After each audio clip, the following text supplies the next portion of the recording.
നമസ്തേ, അനന്തഭവം dance സ്റ്റുഡിയോയിലേക്ക് ഏവർക്കും സ്വാഗതം. ഞാൻ അനന്തലക്ഷ്മി.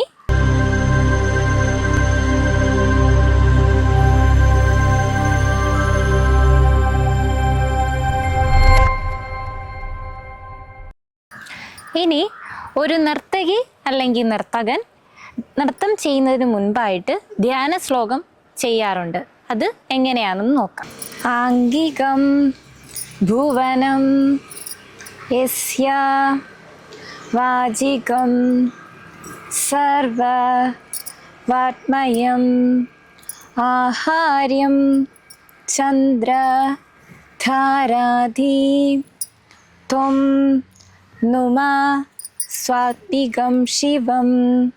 ഇതിൻ്റെ അർത്ഥം എങ്ങനെയാണെന്ന് നമുക്ക് നോക്കാം. ആംഗികം ഭുവനം യസ്യ, ആരാണോ ഈ ഭുവനത്തെ അംഗമാക്കി വെച്ചേക്കുന്നതെന്നാണ് ആദ്യത്തെ അർത്ഥം.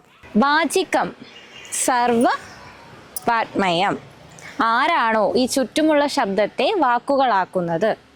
ആഹാര്യം ചന്ദ്രധാരാദി, ആരാണോ ആഭരണങ്ങൾ, ചന്ദ്രൻ, മൂൺ, സ്റ്റാർസ് ഇവയൊക്കെ ആരാണോ ആഭരണങ്ങളായി വെച്ചേക്കുന്നത്. നിന്നെ സ്വാത്വികം ശിവം, ശിവനായ താണ്ഡവമൂർത്തിയായ ശിവനെ നുമ നമസ്കരിക്കുന്നു എന്നതാണ് അർത്ഥം. ധ്യാന ശ്ലോകത്തിന് ശേഷം നമ്മൾ അടുത്തതായിട്ട് നമസ്കരിക്കുന്നത് എങ്ങനെയാണെന്നാണ് നോക്കുന്നത്. നമ്മൾ ഭൂമിദേവിയെ തൊട്ടു നമസ്കരിച്ചതിന് ശേഷമാണ് നമ്മൾ അടവിലോട്ട് സ്റ്റാർട്ട് ചെയ്യുന്നത്. അതെങ്ങനെയാണെന്ന് നമുക്ക് നോക്കാം.